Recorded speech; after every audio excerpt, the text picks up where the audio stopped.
Omnilingual by H. Beam Piper. Performed by Paul Lawley-Jones. Martha Dane paused, looking up at the purple-tinged copper sky. The wind had shifted since noon while she had been inside, and the dust storm that was sweeping the high deserts to the east was now blowing out over Syrtis. The sun, magnified by the haze, was a gorgeous magenta ball, as large as the Sun of Terra, at which she could look directly. Tonight, some of that dust would come sifting down from the upper atmosphere to add another film to what had been burying the city for the last 50,000 years. The red loess lay over everything, covering the streets and the open spaces of park and plaza, hiding the small houses that had been crushed and pressed flat under it, and the rubble that had come down from the tall buildings when roofs had caved in and walls had toppled outward. Here, where she stood, the ancient streets were 100 to 150 feet below the surface. The breach they had made in the wall of the building behind her had opened into the 6th story. She could look down on the cluster of prefabricated huts and sheds, on the brush-grown flat that had been the waterfront when this place had been a seaport on the ocean that was now Syrtis Depression. Already, the bright metal was thinly coated with red dust. She thought again of what clearing this city would mean in terms of time and labor, of people and supplies and equipment brought across 50 million miles of space. They'd have to use machinery. There was no other way it could be done. Bulldozers and power shovels and drag lines. They were fast, but they were rough and indiscriminate. She remembered the digs around Harappa and Mohenjo-Daro in the Indus Valley, and the careful, patient native laborers, the painstaking foremen, the pickmen and spademen, the long files of basketmen carrying away the earth. Slow and primitive as the civilization whose ruins they were uncovering, yes, but she could count on the fingers of one hand the times one of her pickmen had damaged a valuable object in the ground. If it hadn't been for the underpaid and uncomplaining native laborer, archaeology would still be back where Winckelmann had found it. But on Mars, there was no native labor. The last Martian had died 500 centuries ago. Something started banging like a machine gun, 400 or 500 yards to her left. A solenoid jackhammer.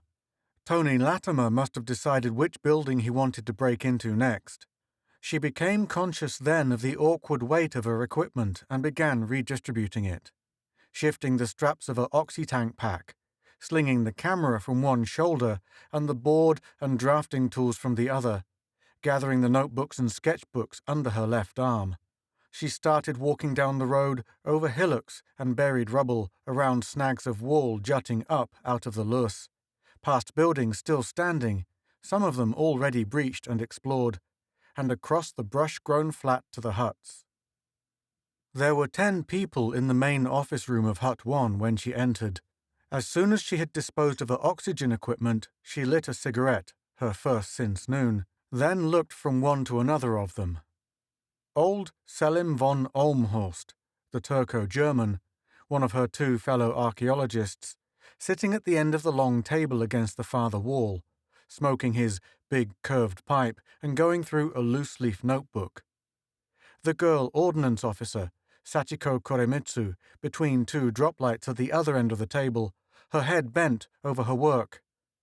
Colonel Hubert Penrose, the Space Force CO, and Captain Field, the intelligence officer, listening to the report of one of the Airdyne pilots, returned from his afternoon survey flight.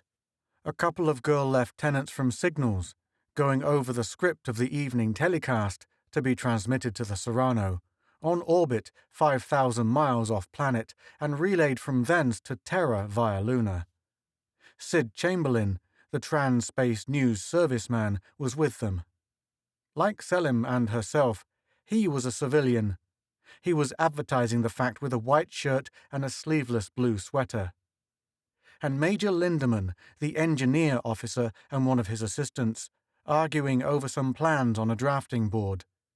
She hoped, drawing a pint of hot water to wash her hands and sponge off her face, that they were doing something about the pipeline. She started to carry the notebooks and sketchbooks over to where Selim von Olmhorst was sitting, and then, as she always did, she turned aside and stopped to watch Sachiko. The Japanese girl was restoring what had been a book 50,000 years ago. Her eyes were masked by a binocular loop, the black headband invisible against her glossy black hair, and she was picking delicately at the crumbled page with a hair-fine wire set in a handle of copper tubing. Finally, loosening a particle as tiny as a snowflake, she grasped it with tweezers, placed it on the sheet of transparent plastic on which she was reconstructing the page, and set it with a mist of fixative from a little spray gun. It was a sheer joy to watch her. Every movement was as graceful and precise as though done to music after being rehearsed 100 times. "Hello, Martha. It isn't cocktail time yet, is it?" The girl at the table spoke without raising her head, almost without moving her lips, as though she were afraid that the slightest breath would disturb the flaky stuff in front of her. "No, it's only 15:30. I finished my work over there. I didn't find any more books, if that's good news for you." Sachiko took off the loop and leaned back in her chair, her palms cupped over her eyes. "No, I like doing this. I call it micro-jigsaw puzzles. This book here really is a mess. Selim found it lying open with some heavy stuff on top of it. The pages were simply crushed." She hesitated briefly. "If only it would mean something after I did it." There could be a faintly critical overtone to that. As she replied, Martha realized that she was being defensive. "It will someday. Look how long it took to read Egyptian hieroglyphics, even after they had the Rosetta Stone." Sachiko smiled. "Yes, I know, but they did have the Rosetta Stone. And we don't. There is no Rosetta Stone, not anywhere on Mars. A whole race, a whole species died while the first Cro-Magnon cave artist was daubing pictures of reindeer and bison. And across 50,000 years and 50 million miles, there was no bridge of understanding. We'll find one. There must be something, somewhere, that will give us the meaning of a few words, and we'll use them to pry meaning out of more words, and so on. We may not live to learn this language, but we'll make a start, and someday somebody will." Sachiko took her hands from her eyes, being careful not to look toward the unshaded light, and smiled again. This time Martha was sure that it was not the Japanese smile of politeness, but the universally human smile of friendship. "I hope so, Martha. Really I do. It would be wonderful for you to be the first to do it, and it would be wonderful for all of us to be able to read what these people wrote. It would really bring this dead city to life again." The smile faded slowly. "But it seems so hopeless." "You haven't found any more pictures?" Sachiko shook her head. Not that it would have meant much if she had. They had found hundreds of pictures with captions. They had never been able to establish a positive relationship between any pictured object and any printed word. Neither of them said anything more, and after a moment, Sachiko replaced the loop and bent her head forward over the book. Selim von Olmhorst looked up from his notebook, taking his pipe out of his mouth. "Everything finished over there?" he asked, releasing a puff of smoke. "Such as it was." She laid the notebooks and sketches on the table. "Captain Gikel started air sealing the building from the 5th floor down, with an entrance on the 6th. He'll start putting in oxygen generators as soon as that's done. I have everything cleared up where he'll be working." Colonel Penrose looked up quickly, as though making a mental note to attend to something later. Then he returned his attention to the pilot, who was pointing something out on a map. Von Olmhorst nodded. "There wasn't much to it at that," he agreed. "Do you know which building Tony has decided to enter next?" "The tall one with the conical thing like a candle extinguisher on top, I think. I heard him drilling for the blasting shots over that way." "Well, I hope it turns out to be the one that was occupied up to the end." The last one hadn't. It had been stripped of its contents and fittings, a piece of this and a bit of that, haphazardly over a long period of time, until it had been almost gutted. For centuries, as it had died, this city had been consuming itself by a process of auto-cannibalism. She said something to that effect. Yes, we always find that, except, of course, at places like Pompeii. Have you seen any of the other Roman cities in Italy? He asked. Mentone, for instance. First, the inhabitants tore down this to repair that, and then, after they had vacated the city, other people came along and tore down what was left, and burned the stones for lime, or crushed them to mend roads, till there was nothing left but the foundation traces. That's where we are fortunate. This is one of the places where the Martian race perished, and there were no barbarians to come later and destroy what they had left. He puffed slowly at his pipe. Some of these days, Massa, we are going to break into one of these buildings and find that it was the one in which the last of these people died. Then we will learn the story of the end of this civilization. And if we learn to read their language, we'll learn the whole story, not just the obituary. She hesitated, not putting the thought into words. We'll find that sometime, Selim, she said, then looked at her watch. I'm going to get some more work done on my lists before dinner. For an instant, the old man's face stiffened in disapproval. He started to say something, thought better of it, and put his pipe back into his mouth. The brief wrinkling around his mouth and the twitch of his white moustache had been enough, however. She knew what he was thinking. She was wasting time and effort, he believed. Time and effort belonging not to herself, but to the expedition. He could be right, too, she realized. But he had to be wrong. There had to be a way to do it. She turned from him silently and went to her own packing case seat at the middle of the table. Photographs and photostats of restored pages of books and transcripts of inscriptions were piled in front of her, and the notebooks in which she was compiling her lists. She sat down, lighting a fresh cigarette, and reached over to a stack of unexamined material, taking off the top sheet. It was a photostat of what looked like the title page and contents of some sort of a periodical. She remembered it. She had found it herself 2 days before in a closet in the basement of the building she had just finished examining. She sat for a moment, looking at it. It was readable, in the sense that she had set up a purely arbitrary but consistently pronounceable system of phonetic values for the letters. The long vertical symbols were vowels. There were only 10 of them, not too many, allowing separate characters for long and short sounds. There were 20 of the short, horizontal letters, which meant that sounds like ng or ch or sh were single letters. The odds were millions to one against her system being anything like the original sound of the language, but she had listed several thousand Martian words and she could pronounce all of them. And that was as far as it went. She could pronounce between 3,000 and 4,000 Martian words, and she couldn't assign a meaning to one of them. Selim von Olmhorst believed that she never would. So did Tony Latimer, and he was a great deal less reticent about saying so. So, she was sure, did Sachiko Koremitsu. There were times, now and then, when she began to be afraid that they were right. The letters on the page in front of her began squirming and dancing, slender vowels with fat little consonants. They did that now every night in her dreams. And there were other dreams in which she read them as easily as English. Waking, she would try desperately and vainly to remember. She blinked and looked away from the photostated page. When she looked back, the letters were behaving themselves again. There were 3 words at the top of the page, over and underlined, which seemed to be the Martian method of capitalization. Mastharnovod Tadavas Sornhulva.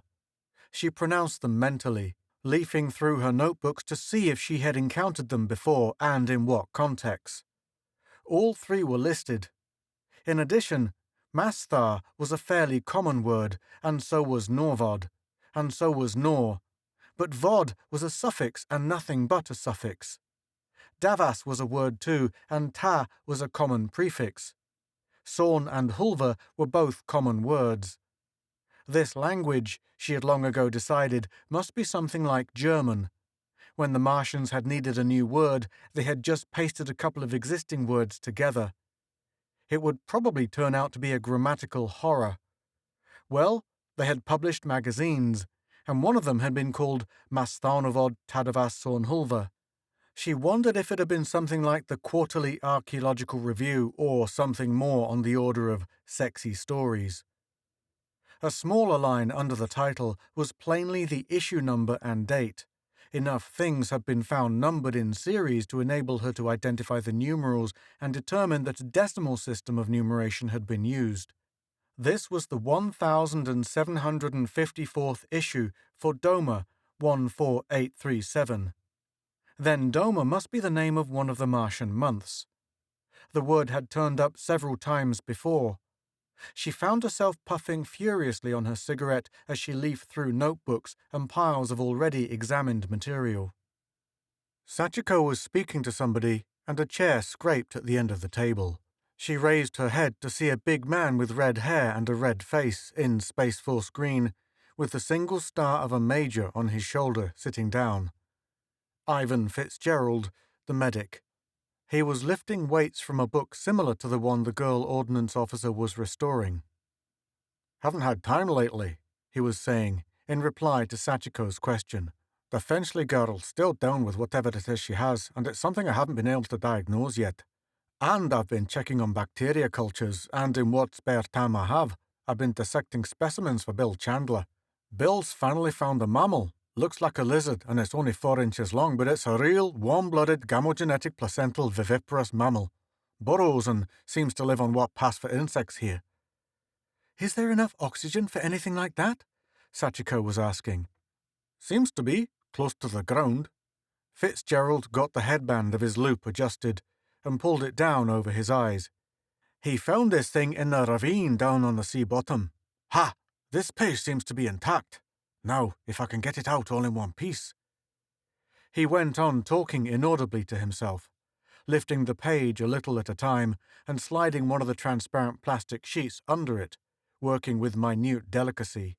Not the delicacy of the Japanese girl's small hands, moving like the paws of a cat washing her face, but like a steam hammer cracking a peanut.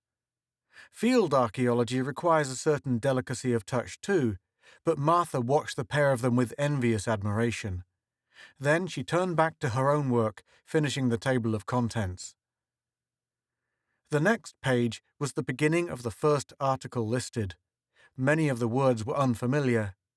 She had the impression that this must be some kind of scientific or technical journal. That could be because such publications made up the bulk of her own periodical reading. She doubted if it were fiction. The paragraphs had a solid, factual look. At length, Ivan Fitzgerald gave a short, explosive grunt. "Ha! Got it!" She looked up. He had detached the page and was cementing another plastic sheet onto it. "Any pictures?" she asked. "None on this side. Wait a moment."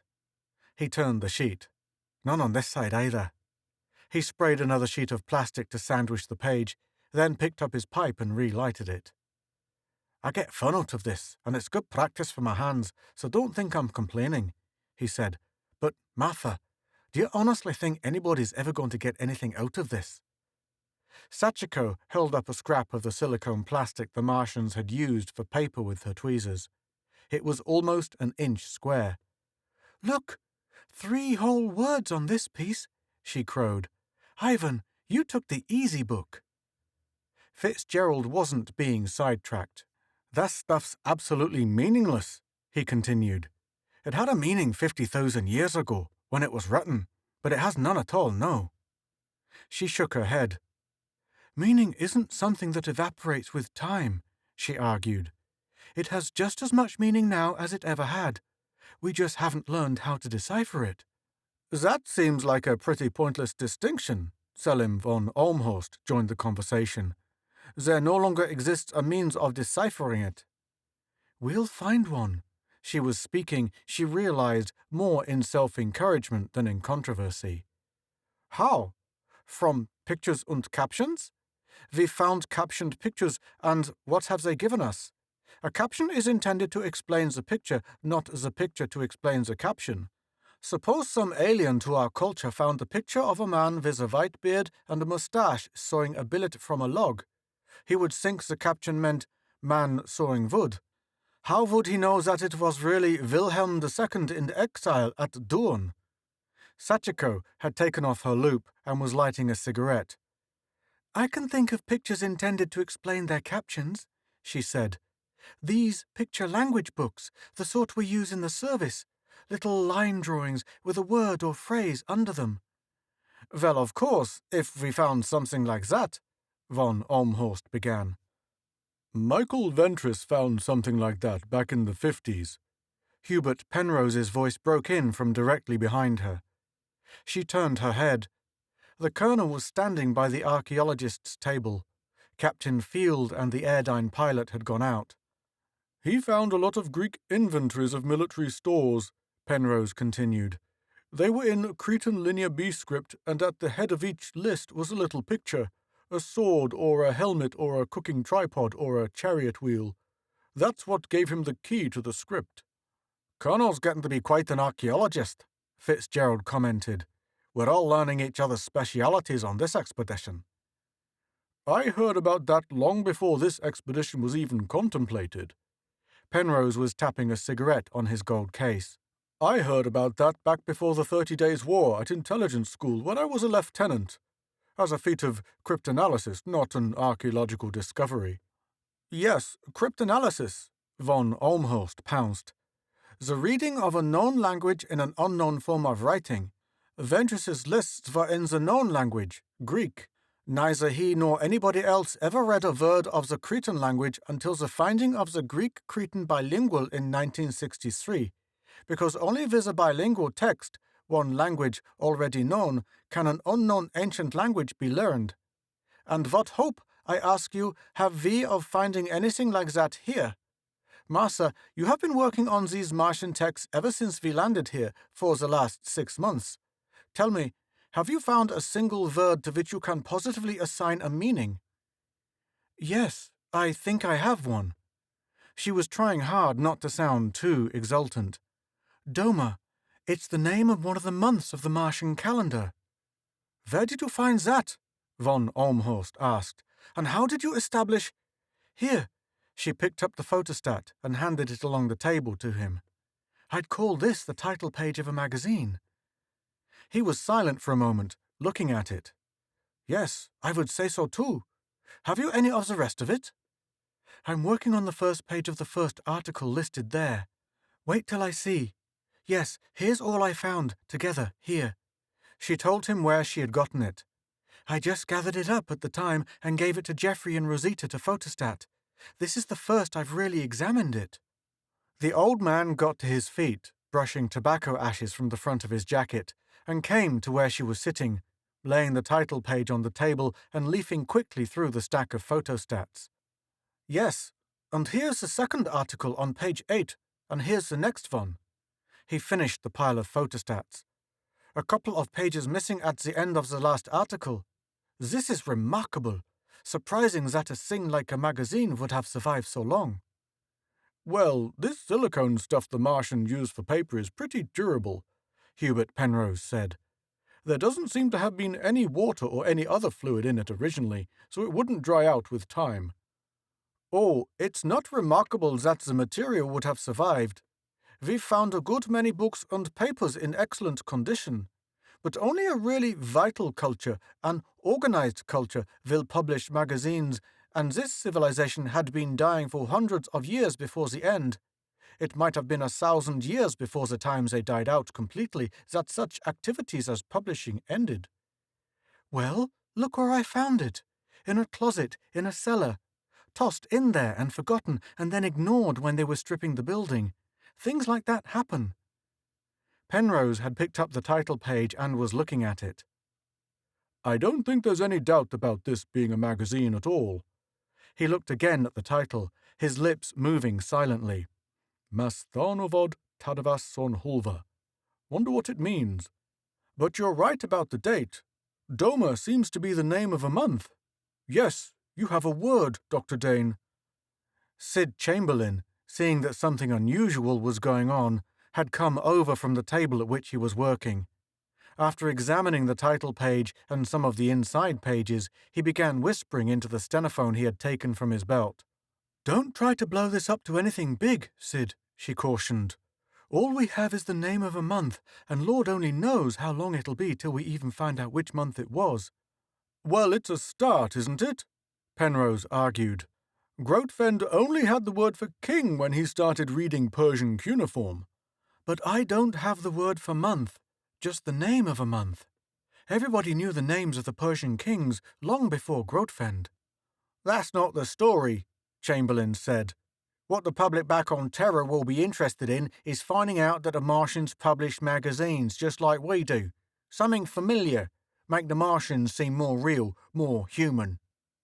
3 men had come in and were removing their masks and helmets and oxytanks and peeling out of their quilted coveralls. 2 were Space Force lieutenants. The third was a youngish civilian with close-cropped blonde hair in a checked woolen shirt. Tony Latimer and his helpers. Don't tell me Martha finally got something out of that stuff, he asked, approaching the table. He might have been commenting on the antics of the village half-wit from his tone. Yes, the name of one of the Martian months, Hubert Penrose went on to explain, showing the photostat.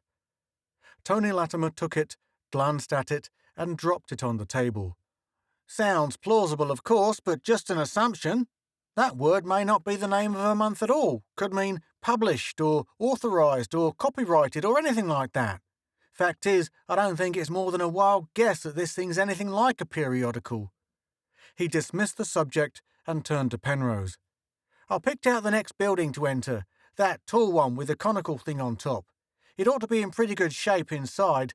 The conical top wouldn't allow dust to accumulate, and from the outside, nothing seems to be caved in or crushed. Ground level's higher than the other one, about the 7th floor. I found a good place and drilled for the shots.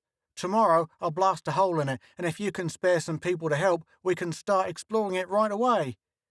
Yes, of course, Dr. Latimer. I can spare about a dozen, and I suppose you can find a few civilian volunteers, Penrose told him.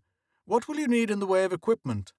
About 6 demolition packets. They can all be shot together, and the usual thing in the way of lights and braking and digging tools and climbing equipment in case we run into broken or doubtful stairways. We'll divide into 2 parties. Nothing ought to be entered for the first time without a qualified archaeologist along. 3 parties if Martha can tear herself away from this catalogue of systematised incomprehensibility she's making long enough to do some real work. She felt her chest tighten and her face become stiff.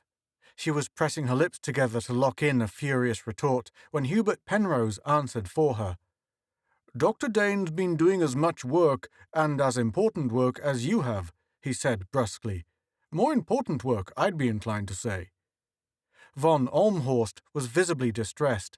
He glanced once toward Sid Chamberlain, then looked hastily away from him, afraid of a story of dissension among archaeologists getting out.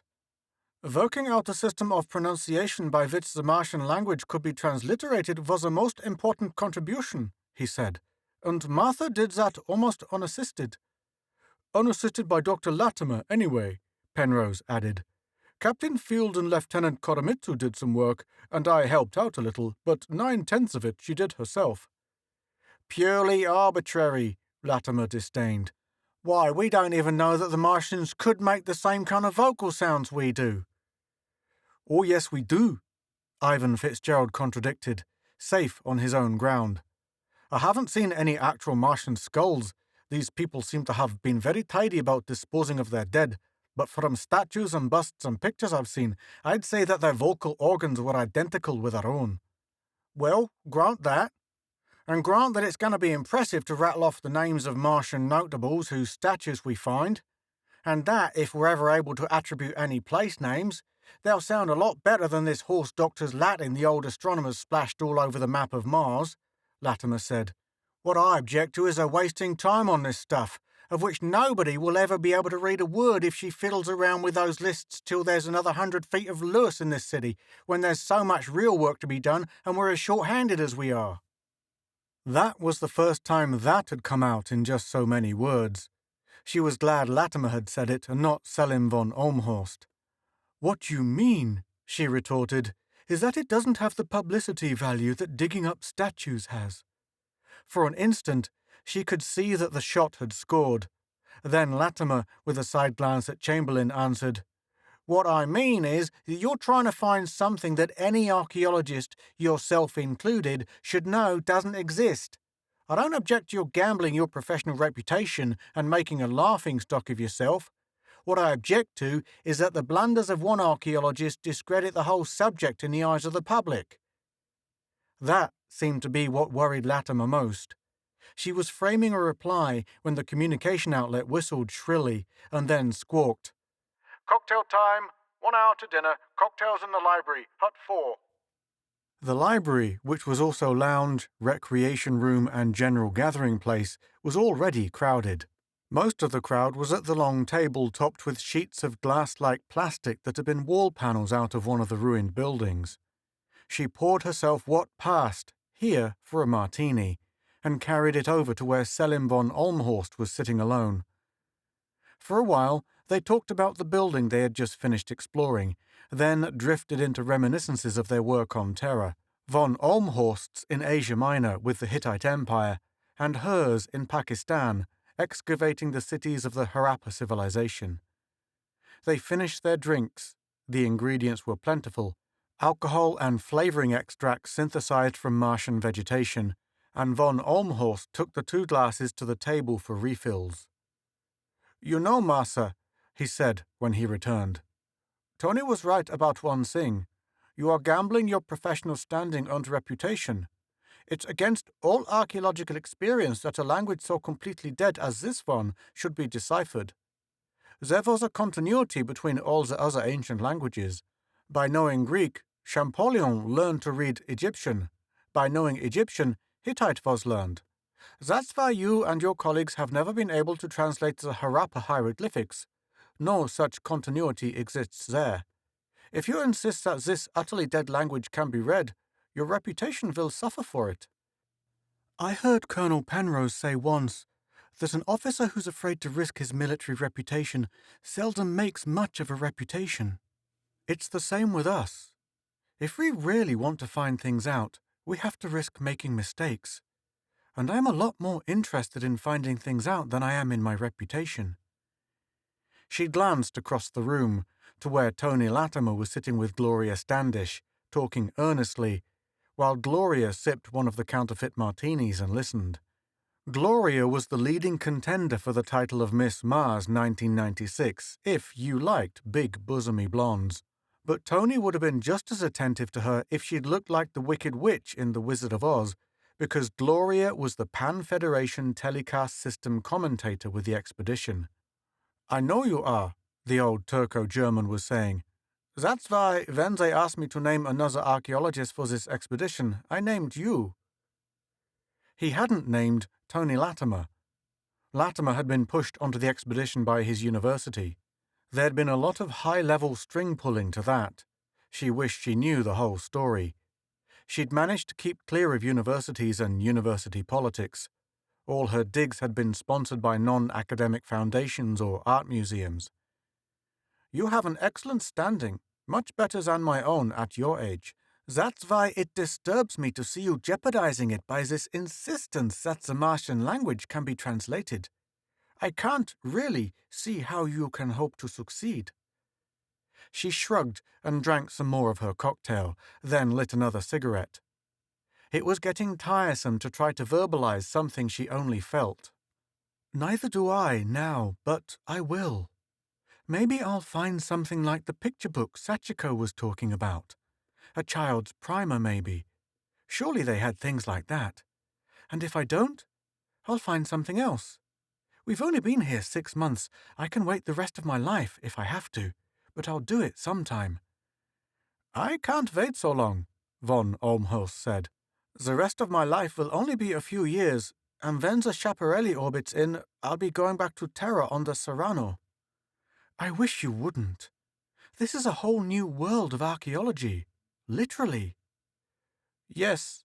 He finished the cocktail and looked at his pipe as though wondering whether to relight it so soon before dinner, then put it in his pocket.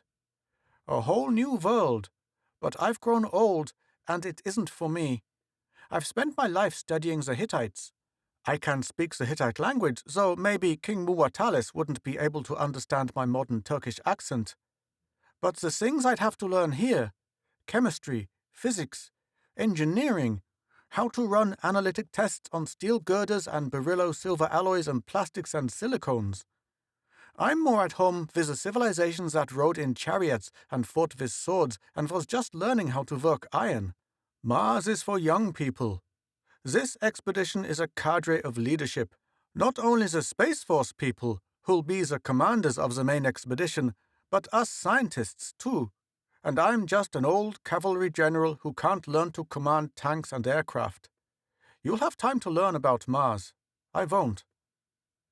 His reputation as the dean of Hittitologists was solid and secure, too, she added mentally. Then she felt ashamed of the thought. He wasn't to be classed with Tony Latimer. All I came for was to get the work started, he was continuing. The Federation government felt that an old hand should do that. Well, it's started now. You and Tony and whoever come out on the Schiaparelli must carry it on. You said yourself, you have a whole new world. This is only one city of the last Martian civilization. Behind this, you have the late upland culture and the canal builders and all the civilizations and races and empires before them, clear back to the Martian Stone Age. He hesitated for a moment. You have no idea what all you have to learn, Massa. This isn't the time to start specializing too narrowly. They all got out of the truck and stretched their legs and looked up the road to the tall building with the queer conical cap askew on its top. The four little figures that had been busy against its wall climbed into the jeep and started back slowly, the smallest of them, Sachiko Koremitsu, paying out an electric cable behind. When it pulled up beside the truck, they climbed out. Sachiko attached the free end of the cable to a nuclear electric battery. At once, dirty grey smoke and orange dust puffed out from the wall of the building and, a second later, the multiple explosion banged. She and Tony Latimer and Major Lindemann climbed onto the truck, leaving the jeep stand by the road. When they reached the building, a satisfyingly wide breach had been blown in the wall. Latimer had placed his shots between two of the windows. They were both blown out along with the wall between, and lay unbroken on the ground. Martha remembered the first building they had entered. A Space Force officer had picked up a stone and thrown it at one of the windows, thinking that would be all they'd need to do. It had bounced back. He had drawn his pistol. They'd all carried guns then on the principle that what they didn't know about Mars might easily hurt them, and fired 4 shots. The bullets had ricocheted, screaming thinly. There were 4 coppery smears of jacket metal on the window and a little surface spalling.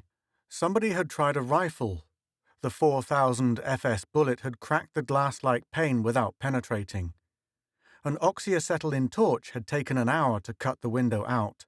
The lab crew aboard the ship were still trying to find out just what the stuff was.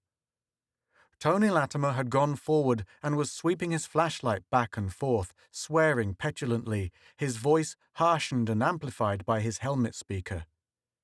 I thought I was blasting into a hallway. This lets us into a room. Careful, there's just about a 2-foot drop to the floor and a lot of rubble from the blast just inside. He stepped down through the breach. The others began dragging equipment out of the trucks. Shovels and picks and crowbars and sledges, portable floodlights, cameras, sketching materials, an extension ladder, even alpinist ropes and crampons and pickaxes. Hubert Penrose was shouldering something that looked like a surrealist machine gun, but which was really a nuclear electric jackhammer. Martha selected one of the spike-shod mountaineer's ice axes, with which she could dig or chop or poke or pry or help herself over rough footing. The windows, grimed and crusted with 50 millennia of dust, filtered in a dim twilight. Even the breach in the wall, in the morning shade, lighted only a small patch of floor. Somebody snapped on a floodlight, aiming it at the ceiling. The big room was empty and bare. Dust lay thick on the floor and reddened the once white walls. It could have been a large office, but there was nothing left in it to indicate its use. This one's been stripped up to the 7th floor, Latimer exclaimed. Street level will be cleaned out completely. Do for living quarters and shops then, Lindemann said. Added to the others, This'll take care of everybody on the Schiaparelli. Seems to have been a lot of electric or electronic apparatus over along this wall. One of the Space Force officers commented. 10 or 12 electric outlets. He brushed the dusty wall with his glove, then scraped on the floor with his foot. I can see where things were pried loose. The door, one of the double sliding things the Martians had used, was closed. Selim von Olmhorst tried it, but it was stuck fast. The metal latch parts had frozen together, molecule bonding itself to molecule, since the door had last been closed. Hubert Penrose came over with a jackhammer, fitting a spear-point chisel into place. He set the chisel in the joint between the doors, braced the hammer against his hip, and squeezed the trigger switch. The hammer banged briefly like the weapon it resembled, and the doors popped a few inches apart, then stuck. Enough dust had worked into the recesses into which it was supposed to slide to block it on both sides. That was old stuff.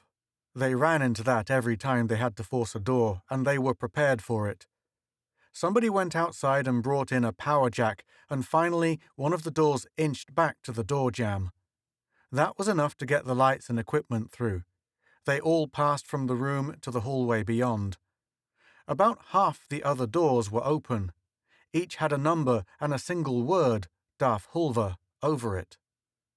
One of the civilian volunteers, a woman professor of natural ecology from Penn State University, was looking up and down the hall. You know, she said, I feel at home here.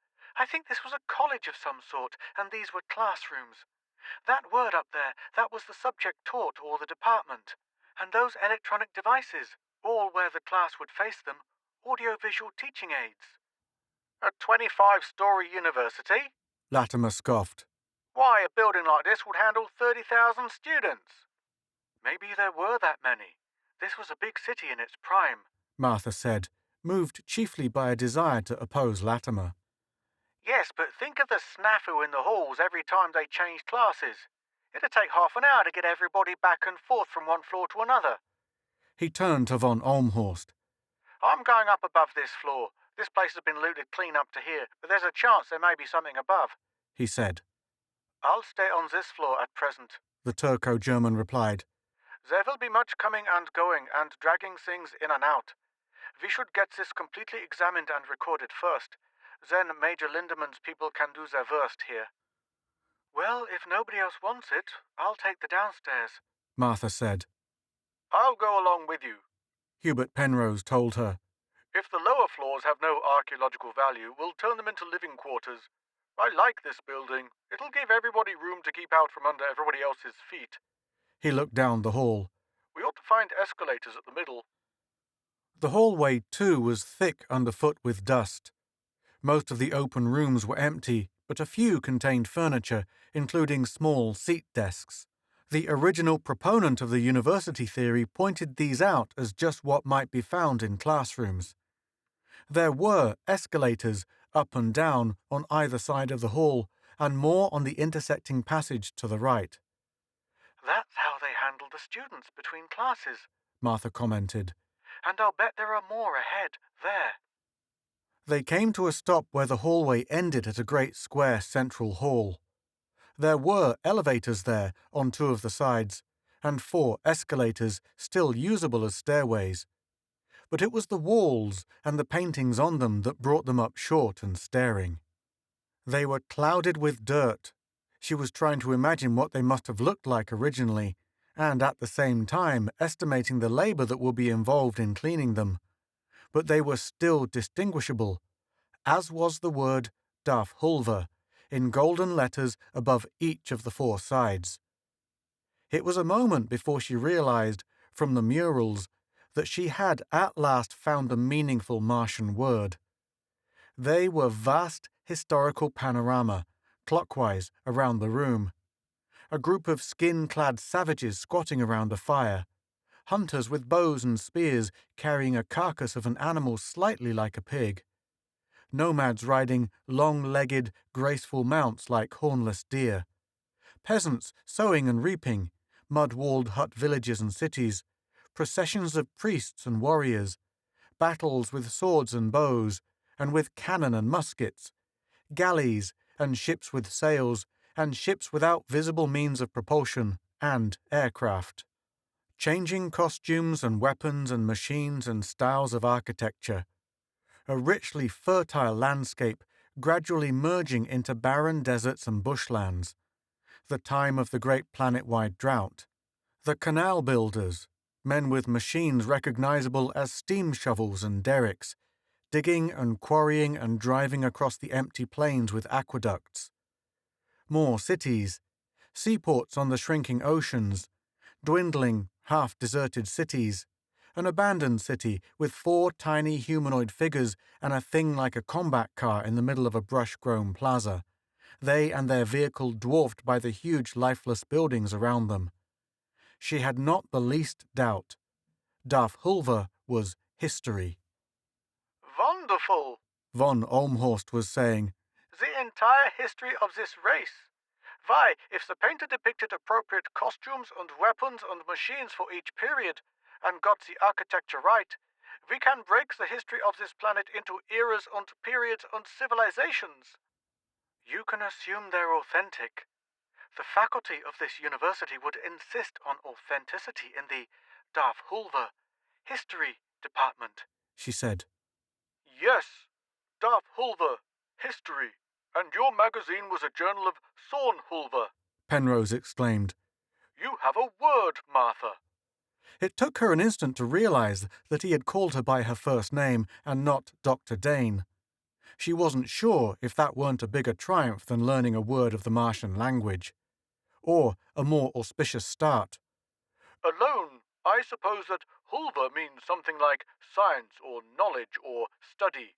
Combined, it would be equivalent to our ology, and Darth would mean something like past or old times or human events or chronicles. That gives you 3 words, Martha, Sachiko jubilated. You did it. Let's don't go too fast, Latimer said, for once not derisively. I'll admit that Darth Hulver is the Martian word for history as a subject of study. I'll admit that Hulver is a general word and Darth modifies it and tells us which subject is meant.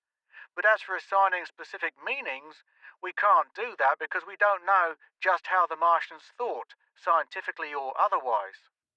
He stopped short, startled by the blue-white light that blazed as Sid Chamberlain's Clegettes went on. When the whirring of the camera stopped, it was Chamberlain who was speaking. This is the biggest thing yet. The whole history of Mars.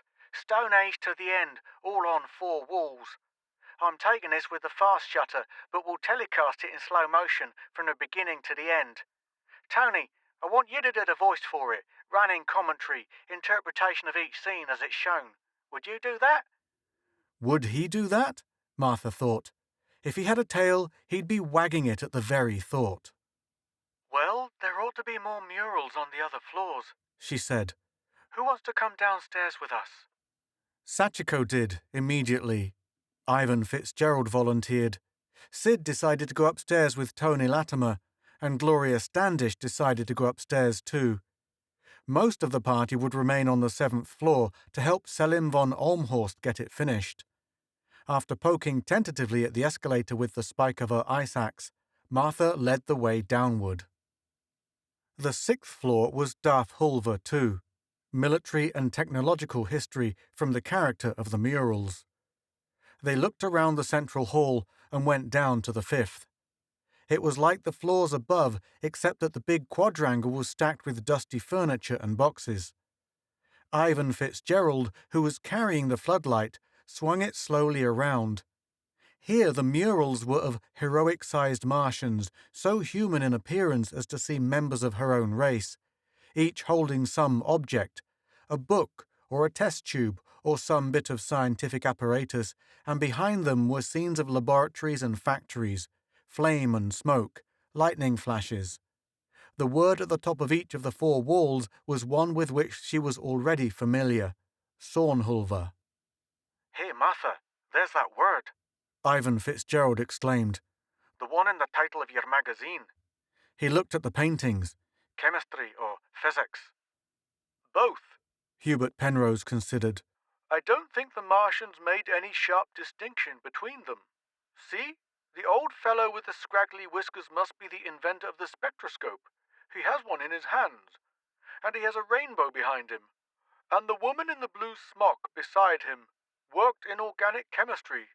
See the diagrams of long-chain molecules behind her. What word would convey the idea of chemistry and physics taken as one subject? Sornhulva, Sachiko suggested.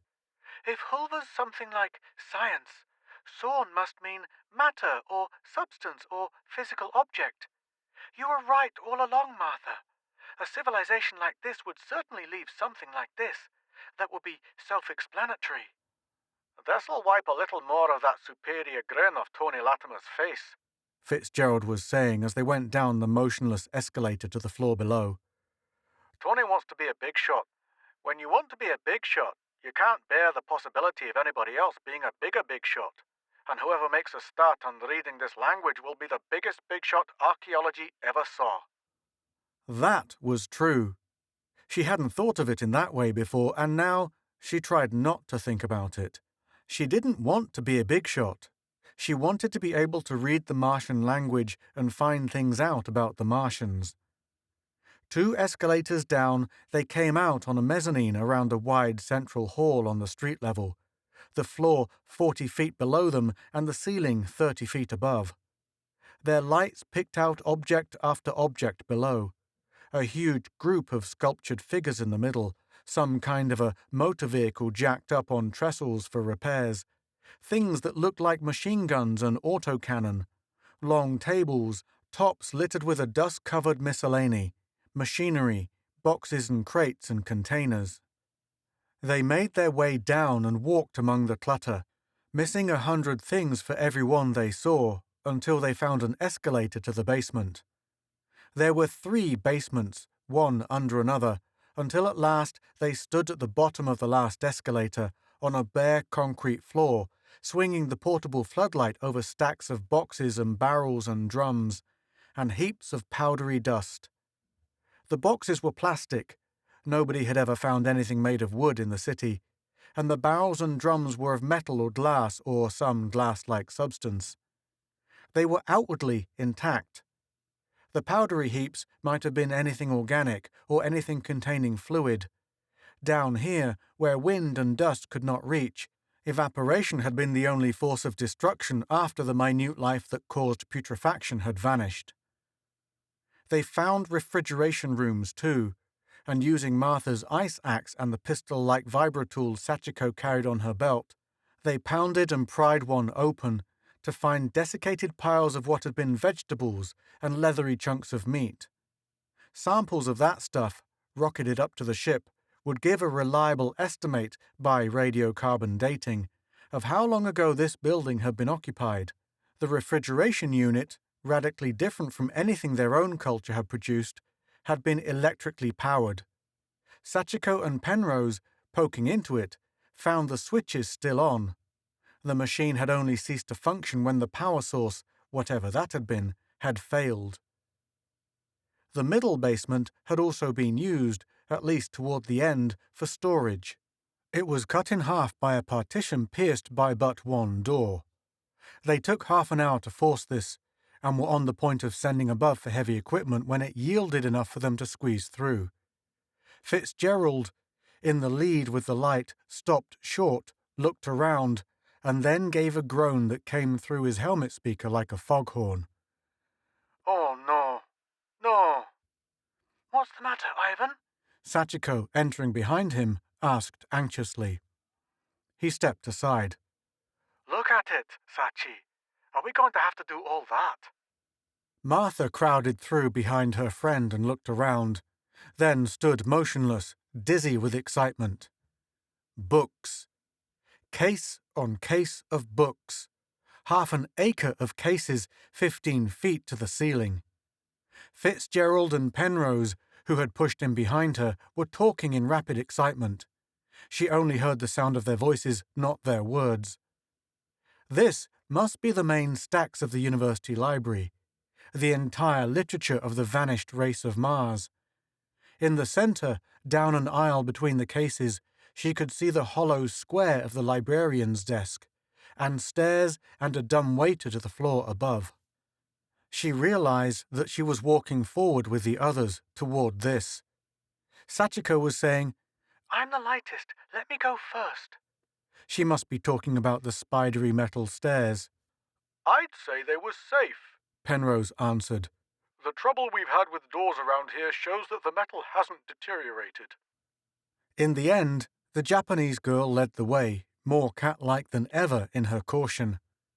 The stairs were quite sound, in spite of their fragile appearance, and they all followed her. The floor above was a duplicate of the room they had entered, and seemed to contain about as many books. Rather than waste time forcing the door here, they returned to the middle basement and came up by the escalator down which they had originally descended. The upper basement contained kitchens, electric stoves, some with pots and pans still on them, and a big room that must have been, originally, the students' dining room, though when last used it had been a workshop. As they expected, the library reading room was on the street-level floor, directly above the stacks. It seemed to have been converted into a sort of common living room for the building's last occupants. An adjoining auditorium had been made into a chemical works.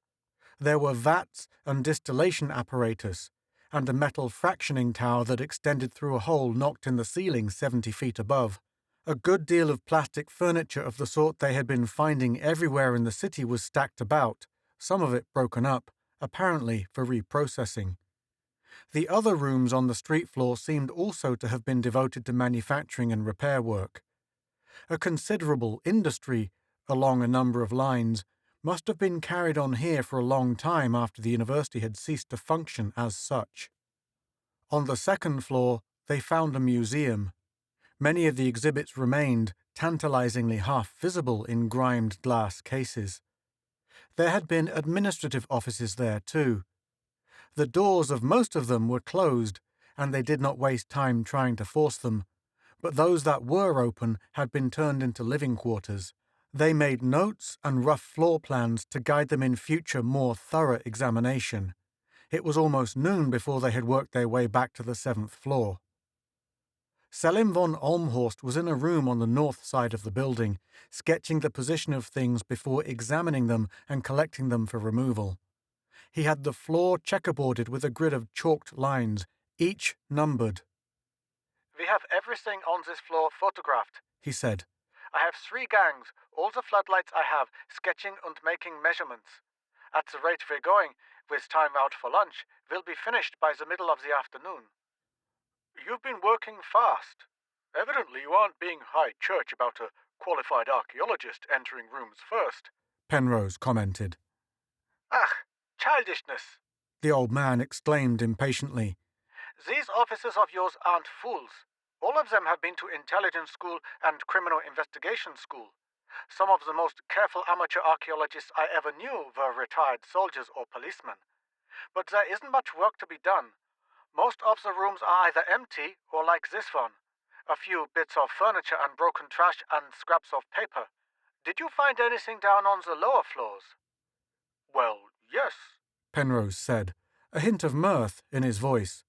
What would you say, Martha? She started to tell Selim. The others, unable to restrain their excitement, broke in with interruptions. Von Olmhorst was staring in incredulous amazement. But this floor was looted almost clean, and the buildings we've entered before were all looted from the street level up, he said at length. The people who looted this one lived here, Penrose replied. They had electric power to the last. We found refrigerators full of food and stoves with the dinner still on them. They must have used the elevators to haul things down from the upper floor. The whole first floor was converted into workshops and laboratories. I think that this place must have been something like a monastery in the Dark Ages in Europe, or what such a monastery would have been like if the Dark Ages had followed the fall of a highly developed scientific civilization.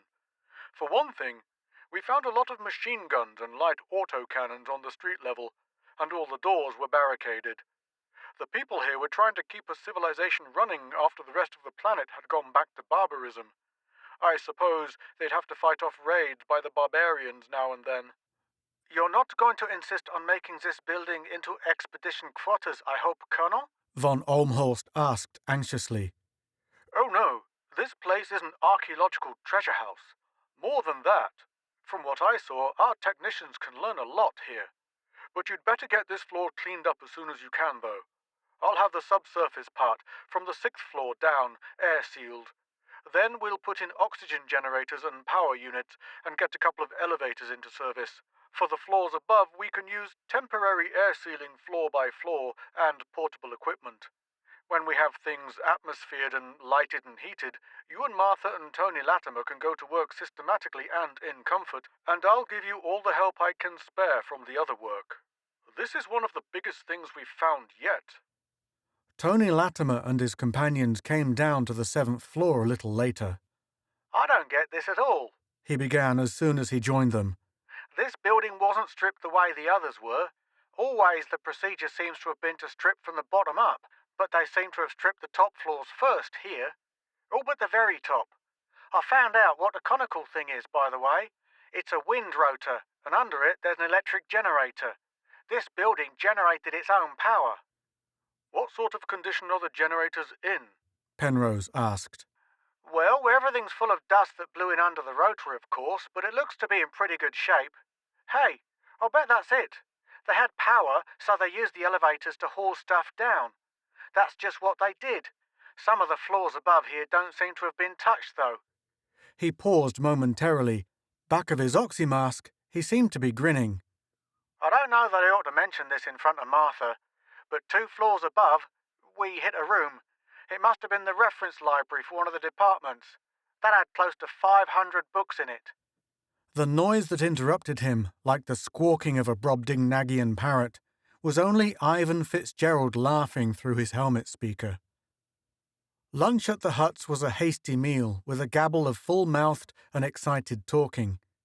Hubert Penrose and his chief subordinates snatched their food in a huddled consultation at one end of the table.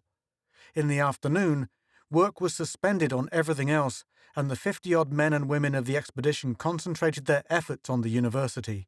By the middle of the afternoon, the 7th floor had been completely examined, photographed, and sketched, and the murals in the square central hall covered with protective tarpaulins, and Laurent Guiquel and his air-sealing crew had moved in and were at work.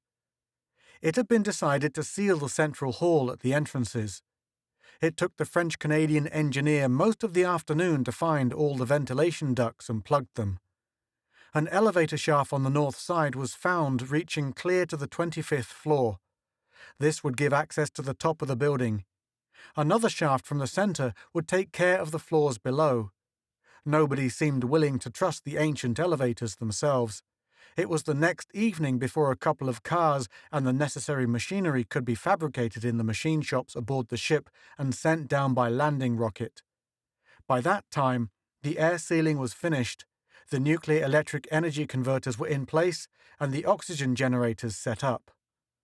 Martha was in the lower basement an hour or so before lunch the day after, when a couple of Space Force officers came out of the elevator, bringing extra lights with them.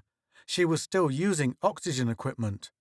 It was a moment before she realized that the newcomers had no masks, and that one of them was smoking.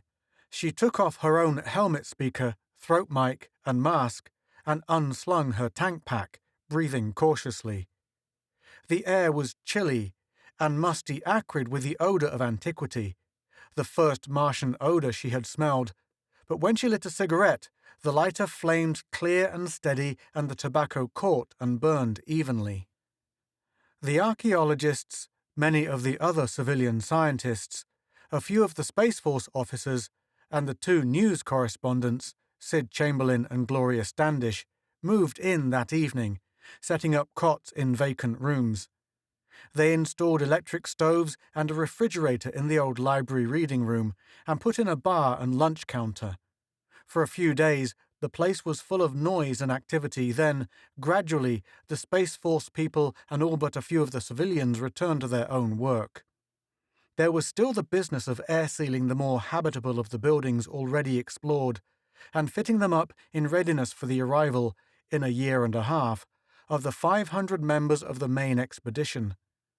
There was work to be done enlarging the landing field for the ship's rocket craft and building new chemical fuel tanks. There was the work of getting the city's ancient reservoirs cleared of silt before the next spring thaw brought more water down the underground aqueducts everybody called canals in mistranslation of Schiaparelli's Italian word, though this was proving considerably easier than anticipated. The ancient canal builders must have anticipated a time when their descendants would no longer be capable of maintenance work, and had prepared against it. By the day after the university had been made completely habitable, the actual work there was being done by Selim, Tony Latimer, and herself, with half a dozen Space Force officers, mostly girls, and 4 or 5 civilians helping. They worked up from the bottom, dividing the floor surfaces into numbered squares, measuring and listing and sketching and photographing. They packaged samples of organic matter and sent them up to the ship for carbon-14 dating and analysis. They opened cans and jars and bottles and found that everything fluid in them had evaporated through the porosity of glass and metal and plastic if there were no other way. Wherever they looked, they found evidence of activity suddenly suspended and never resumed. A vise with a bar of metal in it, half cut through, and the hacksaw beside it.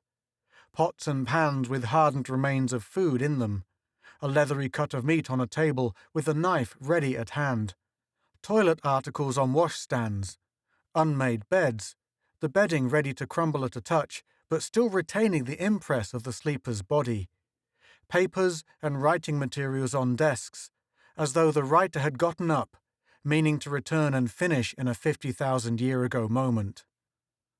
It worried her.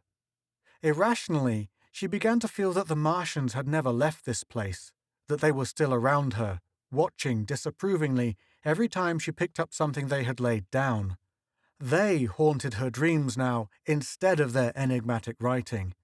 At first, everybody who had moved into the university had taken a separate room, happy to escape the crowding and lack of privacy of the huts. After a few nights, she was glad when Gloria Standish moved in with her and accepted the newswoman's excuse that she felt lonely without somebody to talk to before falling asleep. Sachiko Koremitsu joined them the next evening, and before going to bed, the girl officer cleaned and oiled her pistol, remarking that she was afraid some rust may have gotten into it. The others felt it too.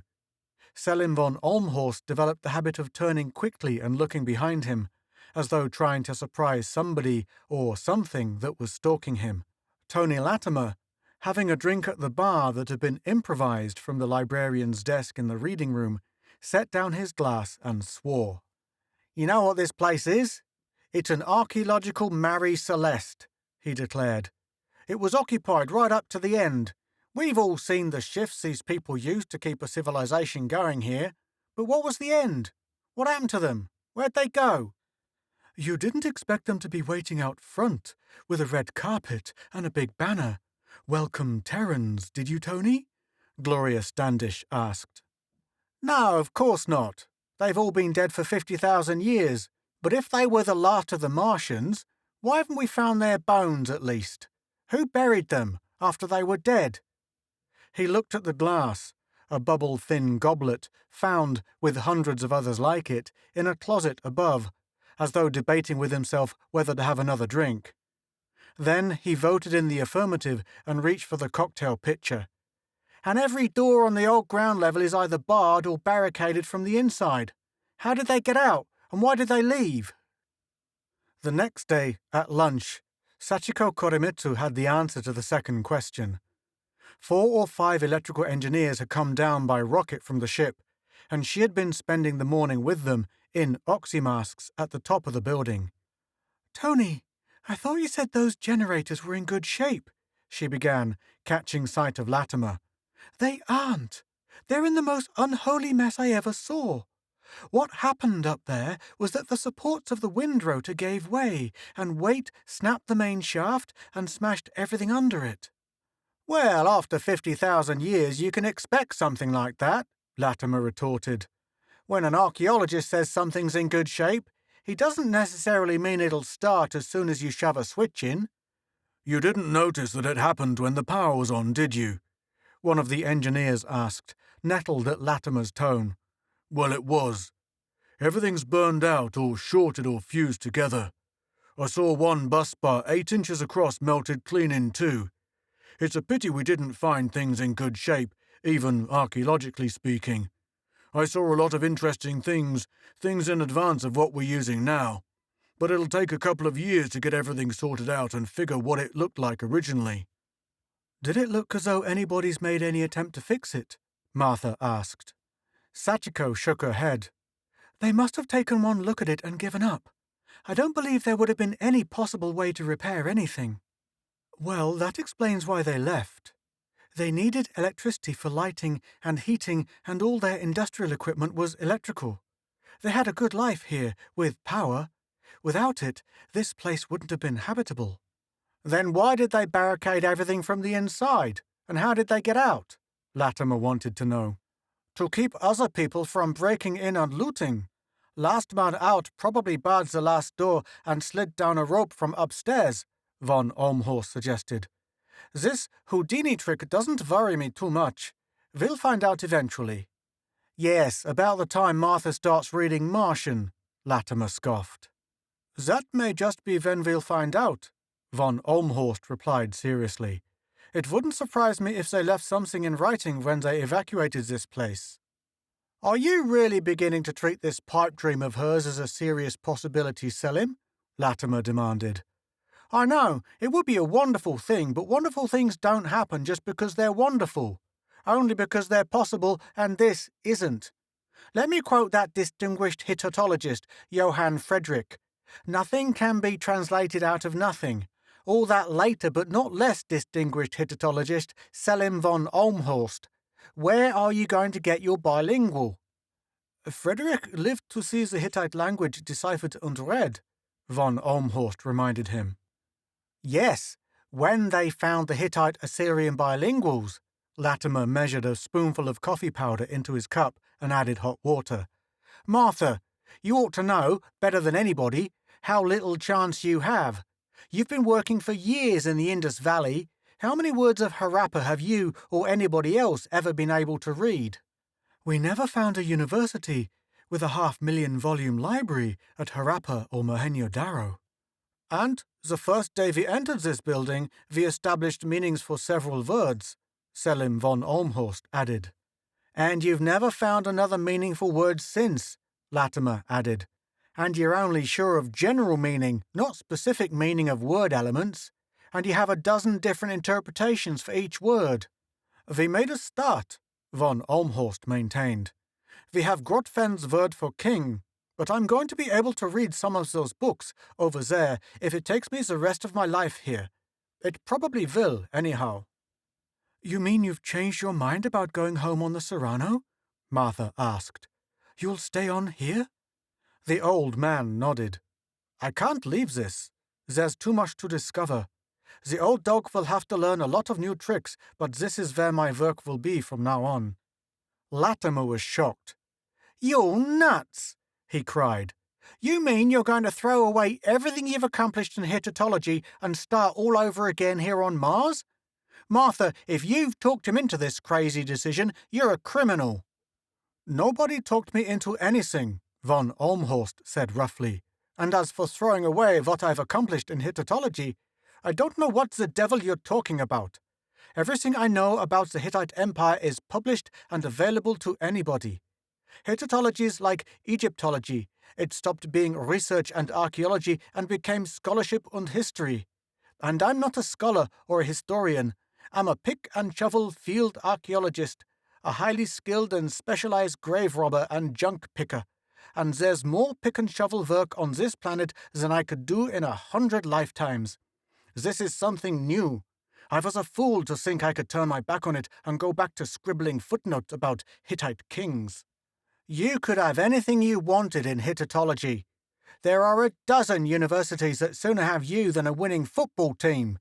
But no, you have to be the top man in Martiology too. You can't leave that for anybody else. Latimer shoved his chair back and got to his feet, leaving the table with an oath that was almost a sob of exasperation. Maybe his feelings were too much for him. Maybe he realized, as Martha did, what he had betrayed. She sat, avoiding the eyes of the others, looking at the ceiling, as embarrassed as though Latimer had flung something dirty on the table in front of them. Tony Latimer had, desperately, wanted Selim to go home on the Serrano. Martiology was a new field. If Selim entered it, he would bring with him the reputation he had already built in Hittitology, automatically stepping into the leading role that Latimer had coveted for himself. Ivan Fitzgerald's words echoed back to her. When you want to be a big shot, you can't bear the possibility of anybody else being a bigger big shot. His derision of her own efforts became comprehensible too. It wasn't that he was convinced that she would never learn to read the Martian language. He had been afraid that she would. Ivan Fitzgerald finally isolated the germ that had caused the Finchley girl's undiagnosed illness. Shortly afterward, the malady turned into a mild fever from which she recovered. Nobody else seemed to have caught it. Fitzgerald was still trying to find out how the germ had been transmitted. They found a globe of Mars, made when the city had been a spaceport. They located the city and learned that its name had been Kukan, or something with a similar vowel-consonant ratio. Immediately, Sid Chamberlain and Gloria Standish began giving their telecasts a Kukan dateline, and Hubert Penrose used the name in his official reports. They also found a Martian calendar. The year had been divided into 10 more or less equal months, and one of them had been Doma. Another month was Nor, and that was a part of the name of the scientific journal Martha had found. Bill Chandler, the zoologist, had been going deeper and deeper into the old sea bottom of Syrtis. 400 miles from Kukan, and at 15,000 feet lower altitude, he shot a bird. At least, it was a something with wings and what were almost but not quite feathers, though it was more reptilian than avian in general characteristics. He and Ivan Fitzgerald skinned and mounted it, and then dissected the carcass almost tissue by tissue. About 7/8 of its body capacity was lungs.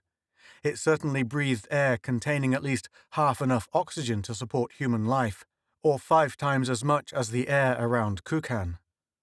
That took the center of interest away from archaeology and started a new burst of activity.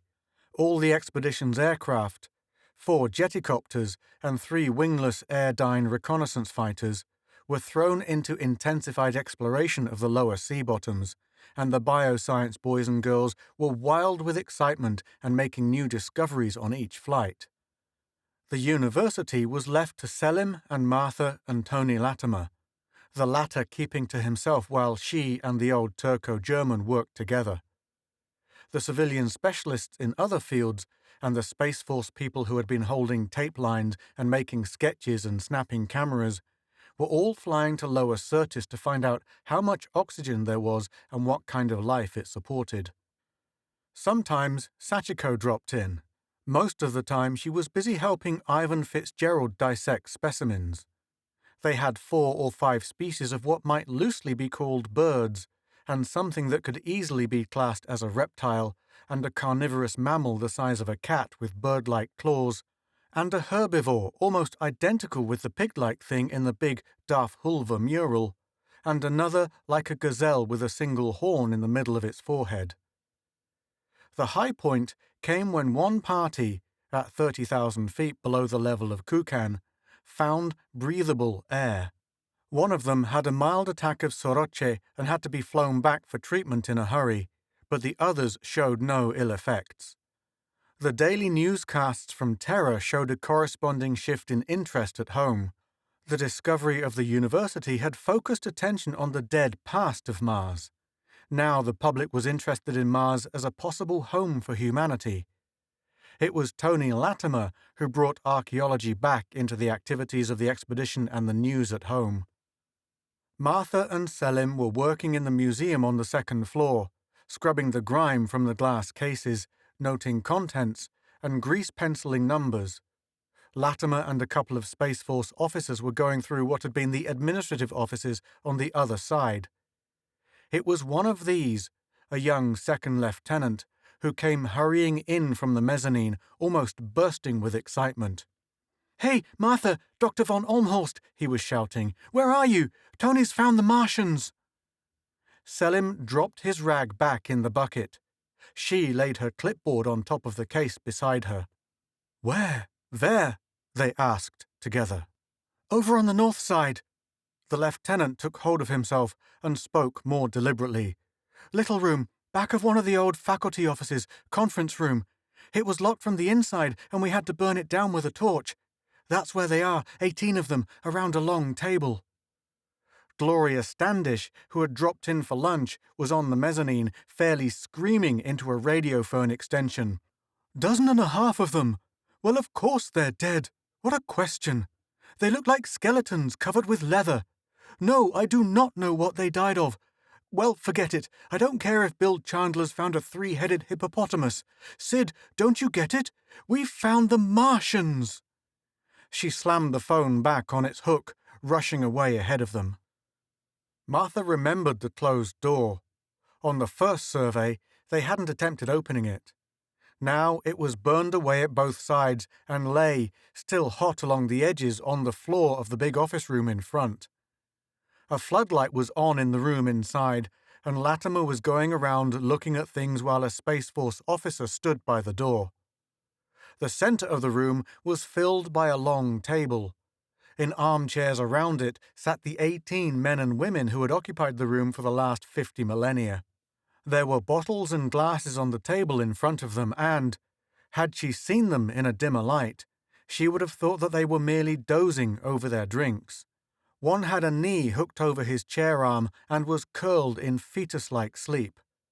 Another had fallen forward onto the table, arms extended, the emerald set of a ring twinkling dully on one finger. Skeletons covered with leather, Gloria Standish had called them, and so they were. Faces like skulls, arms and legs like sticks, the flesh shrunken onto the bones under it. "Isn't this something?" Latimer was exulting. "Mass suicide, that's what it was. Notice what's in the corners?" Braziers, made of perforated 2-gallon-odd metal cans, the white walls smudged with smoke above them.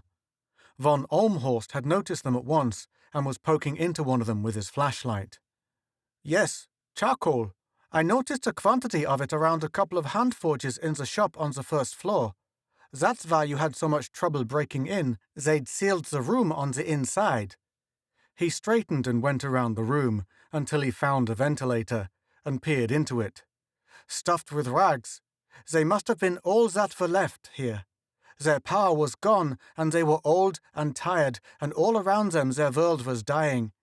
So they just came in here and lit the charcoal and sat drinking together till they all fell asleep. Well, we know what became of them now, anyhow." Sid and Gloria made the most of it. The Terran public wanted to hear about Martians, and if live Martians couldn't be found, a room full of dead ones was the next best thing. Maybe an even better thing. It had been only 60-odd years since the Orson Welles invasion scare. Tony Latimer, the discoverer, was beginning to cash in on his attentions to Gloria and his ingratiation with Sid. He was always either making voice and image talks for telecast or listening to the news from the home planet. Without question, he had become, overnight, the most widely known archaeologist in history. "Not that I'm interested in all this for myself," he disclaimed after listening to the telecast from Terra 2 days after his discovery. "But this is going to be a big thing for Martian archaeology. Bring it to the public attention. Dramatize it. Selim, can you remember when Lord Carnarvon and Howard Carter found the tomb of Tutankhamun?" "In 1923? I was 2 years old then," von Olmhorst chuckled. "I really don't know how much that publicity ever did for Egyptology. Oh, the museums did devote more space to Egyptian exhibits, and after a museum department head gets a few extra showcases, you know how hard it is to make him give them up. And for a while it was easier to get financial support for new excavations, but I don't know how much good all this public excitement really does in the long run." "Well, I think one of us should go back on the Serrano when the Schiaparelli orbits in," Latimer said. "I'd hoped it would be you. Your voice would carry the most weight, but I think it's important that one of us go back to present the story of our work and what we've accomplished and what we hope to accomplish to the public and to the universities and the learned societies and to the Federation government. There will be a great deal of work that will have to be done. We must not allow the other scientific fields and the so-called practical interests to monopolise public and academic support. So, I believe I shall go back at least for a while and see what I can do. Lectures. The Organisation of a Society of Martian Archaeology, with Anthony Latimer, Ph.D., the logical candidate for the chair. Degrees, honours, the deference of the learned and the adulation of the lay public. Positions with impressive titles and salaries. Sweet are the uses of publicity. She crushed out her cigarette and got to her feet. Well, I still have the final lists of what we found in Halvhulva, biology department, to check over. I'm starting on Sornhulva tomorrow, and I want that stuff in shape for expert evaluation. That was the sort of thing Tony Latimer wanted to get away from, the detail work and the drudgery. Let the infantry do the slogging through the mud. The brass hats got the medals. She was halfway through the 5th floor a week later and was having midday lunch in the reading room on the 1st floor when Hubert Penrose came over and sat down beside her, asking her what she was doing. She told him. I wonder if you could find me a couple of men for an hour or so, she added. I'm stopped by a couple of jammed doors at the central hall. Lecture room and library, if the layout of that floor is anything like the ones below it. Yes, I'm a pretty fair doorbuster myself. He looked around the room. There's Jeff Miles, he isn't doing much of anything. And we'll put Sid Chamberlain to work for a change, too. The 4 of us ought to get your doors open. He called to Chamberlain, who was carrying his tray over to the dishwasher. Oh, Sid, you doing anything for the next hour or so? I was going up to the 4th floor to see what Tony's doing. Forget it. Tony's bagged his season limit of Martians. I'm going to help Martha bust in a couple of doors. We'll probably find a whole cemetery full of Martians. Chamberlain shrugged. Why not? A jammed door can have anything back of it, and I know what Tony's doing, just routine stuff. Jeff Miles, the Space Force captain, came over, accompanied by one of the lab crew from the ship who had come down on the rocket the day before. This ought to be up your alley, Mort, he was saying to his companion. Chemistry and physics department. Want to come along? The lab man, Mort Tranter, was willing. Seeing the sights was what he'd come down from the ship for. She finished her coffee and cigarette, and they went out into the hall together, gathered equipment, and rode the elevator to the 5th floor. The lecture hall door was the nearest. They attacked it first. With proper equipment and help, it was no problem, and in 10 minutes they had it open wide enough to squeeze through with the floodlights. The room inside was quite empty and, like most of the rooms behind closed doors, comparatively free from dust. The students, it appeared, had sat with their backs to the door, facing a low platform, but their seats and the lecturer's table and equipment had been removed. The 2 side walls bore inscriptions. On the right, a pattern of concentric circles which she recognized as a diagram of atomic structure, and on the left, a complicated table of numbers and words in 2 columns. Tranter was pointing at the diagram on the right. They got as far as the Bohr atom anyhow, he said. Well, not quite. They knew about electron shells, but they have the nucleus pictured as a solid mass. No indication of proton and neutron structure. I'll bet when you come to translate their scientific books, you'll find that they taught that the atom was the ultimate and indivisible particle. That explains why you people never found any evidence that the Martians used nuclear energy. That's a uranium atom, Captain Miles mentioned. It is? Sid Chamberlain asked excitedly. Then they did know about atomic energy. Just because we haven't found any pictures of A-bomb mushrooms doesn't mean... She turned to look at the other wall. Sid's signal reactions were getting away from him again. Uranium meant nuclear power to him, and the 2 words were interchangeable.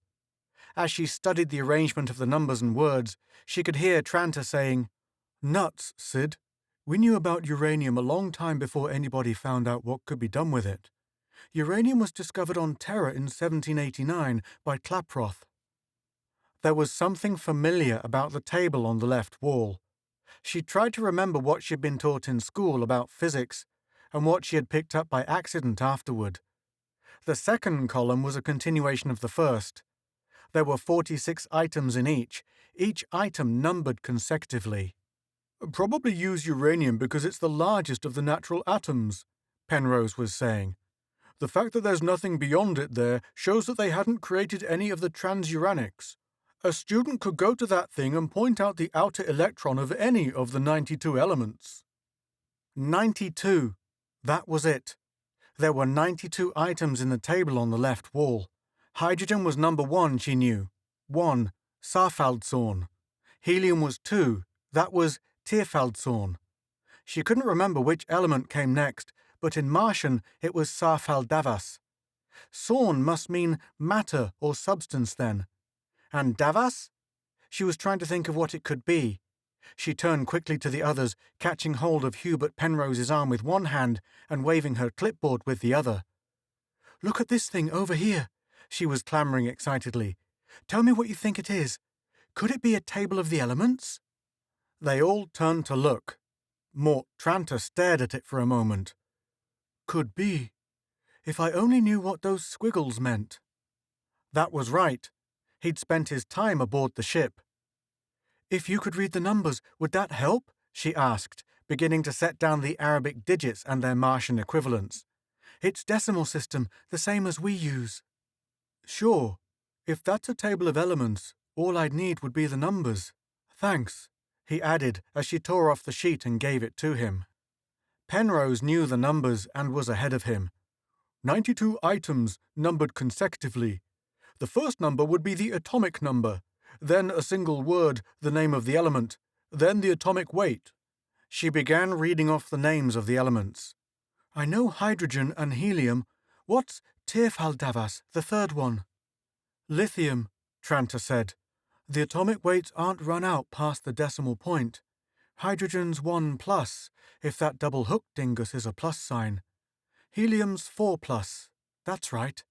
And lithium's given as 7. That isn't right. It's 6.940, or is that thing a Martian minus sign? Of course, look. A plus sign is a hook to hang things together.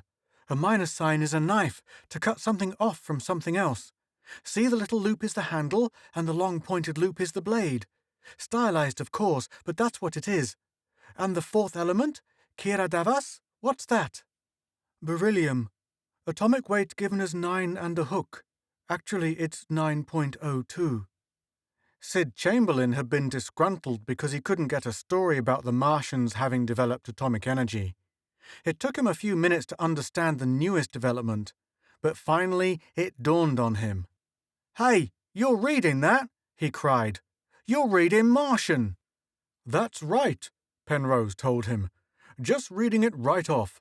I don't get the 2 items after the atomic weight, though. They look like months of the Martian calendar. What ought they to be, Mort? Tranter hesitated. Well, the next information after the atomic weight ought to be the period and group numbers, but those are words. What would be the numbers for the first one, hydrogen? Period 1, group 1. 1 electron shell, 1 electron in the outer shell, Tranter told her. Helium's period 1, too, but it has the outer, only electron shell full, so it's in the group of inert elements. Trav. Trav's the first month of the year, and helium's Trav Yenth. Yenth is the 8th month. The inert elements could be called group 8, yes, and the third element, lithium, is period 2, group 1. That check? It certainly does. Sanv Trav. Sanv's the second month. What's the first element in period 3? Sodium, number 11. That's right. It's Krav Trav. Why, the names of the months are simply numbers, 1 to 10, spelled out. Doma's the 5th month. That was your first Martian word, Martha, Penrose told her. The word for 5. And if Davas is the word for metal, and Sornhulva is chemistry and or physics, I'll bet Tadavas Sornhulva is literally translated as of metal matter knowledge. Metallurgy, in other words. I wonder what Mastharnovod means. It surprised her that, after so long with so much happening in the meantime, he could remember that. Something like journal or review or maybe quarterly. We'll work that out too, she said confidently. After this, nothing seemed impossible. Maybe we can find... Then she stopped short. You said quarterly. I think it was monthly instead. It was dated for a specific month, the 5th one. And if Nor is 10, Mastharnovod could be year 10th. And I'll bet we'll find that Masthar is the word for year. She looked at the table on the wall again. Well, let's get all these words down with translations for as many as we can. Let's take a break for a minute, Penrose suggested, getting out his cigarettes. And then let's do this in comfort. Jeff, suppose you and Sid go across the hall and see what you find in the other room in the way of a desk or something like that, and a few chairs. There'll be a lot of work to do on this. Sid Chamberlain had been squirming as though he were afflicted with ants, trying to contain himself. Now he let go with an excited jabber. This is really it. The it, not just it of the week, like finding the reservoirs or those statues or this building, or even the animals and the dead Martians. Wait till Selim and Tony see this. Wait till Tony sees it. I want to see his face. And when I get this on telecast, all Terra's gonna go nuts about it. He turned to Captain Miles. Jeff, suppose you take a look at that other door while I find somebody to send to tell Selim and Tony. And Gloria, wait till she sees this. Take it easy, Sid, Martha cautioned. You'd better let me have a look at your script before you go too far overboard on the telecast. This is just a beginning. It'll take years and years before we're able to read any of those books downstairs. It'll go faster than you think, Martha, Hubert Penrose told her. We'll all work on it, and we'll teleprint material to Terra, and people there will work on it. We'll send them everything we can, everything we work out, and copies of books and copies of your word lists. And there would be other tables, astronomical tables, tables in physics and mechanics, for instance, in which words and numbers were equivalent. The library stacks below would be full of them. Transliterate them into Roman alphabet spellings and Arabic numerals, and somewhere somebody would spot each numerical significance, as Hubert Penrose and Mort Tranter and she had done with the table of elements, and pick out all the chemistry textbooks in the library. New words would take on meaning from contexts in which the names of elements appeared. She'd have to start studying chemistry and physics herself. Sachiko Koremitsu peeped in through the door, then stepped inside. Is there anything I can do? She began. What's happened? Something important? Important? Sid Chamberlain exploded. Look at that, Sachi! We're reading it! Martha's found out how to read Martian. He grabbed Captain Miles by the arm. Come on, Jeff, let's go. I want to call the others. He was still babbling as he hurried from the room. Sachi looked at the inscription. Is it true? She asked, and then, before Martha could more than begin to explain, flung her arms around her. Oh, it really is! You're reading it! I'm so happy! She had to start explaining again when Selim von Olmhorst entered. This time, she was able to finish. But, Massa, can you really be sure? You know by now that learning to read this language is as important to me as it is to you, but how can you be so sure that those words really mean things like hydrogen and helium and boron and oxygen? How do you know that their table of elements was anything like ours? Tranter and Penrose and Sachiko all looked at him in amazement. That isn't just the Martian table of elements. That's the table of elements. It's the only one there is. Mort Tranter almost exploded. Look, hydrogen has 1 proton and 1 electron. If it had more of either, it wouldn't be hydrogen. It'd be something else. And the same with all the rest of the elements. And hydrogen on Mars is the same as hydrogen on Terra, or on Alpha Centauri, or in the next galaxy. You just set up those numbers in that order, and any first-year chemistry student could tell you what elements they represented, Penrose said. Could if he expected to make a passing grade, that is. The old man shook his head slowly, smiling. I'm afraid I wouldn't make a passing grade. I didn't know, or at least I didn't realize that. One of the things I'm going to place an order for to be brought on the Schiaparelli will be a set of primers in chemistry and physics of the sort intended for a bright child of 10 or 12. It seems that a Martiologist has to learn a lot of things the Hittites and the Assyrians never heard about. Tony Latimer, coming in, caught the last part of the explanation. He looked quickly at the walls and, having found out just what had happened, advanced and caught Martha by the hand. You really did it, Martha. You found your bilingual. I never believed that it would be possible. Let me congratulate you. He probably expected that to erase all the jibes and sneers of the past. If he did, he could have it that way. His friendship would mean as little to her as his derision, except that his friends had to watch their backs and his knife. But he was going home on the Serrano to be a big shot. Or had this changed his mind for him again?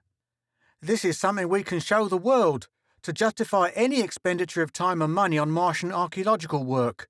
When I get back to Terra, I'll see that you're given full credit for this achievement. On Terra, her back and his knife would be out of her watchfulness. We won't need to wait that long, Hubert Penrose told him dryly. I'm sending off an official report tomorrow. You can be sure Dr. Dane will be given full credit, not only for this, but for her previous work, which made it possible to exploit this discovery. And you might add, work done in spite of the doubts and discouragements of her colleagues, Selim von Olmhurst said, to which I am ashamed to have to confess my own share. You said we had to find a bilingual, she said. You were right, too. This is better than a bilingual, Martha, Hubert Penrose said. Physical science expresses universal facts. Necessarily, it is a universal language. Heretofore, archaeologists have dealt only with pre-scientific cultures. You have been listening to Omnilingual by H. Beam Piper, performed by Paul Lawley Jones.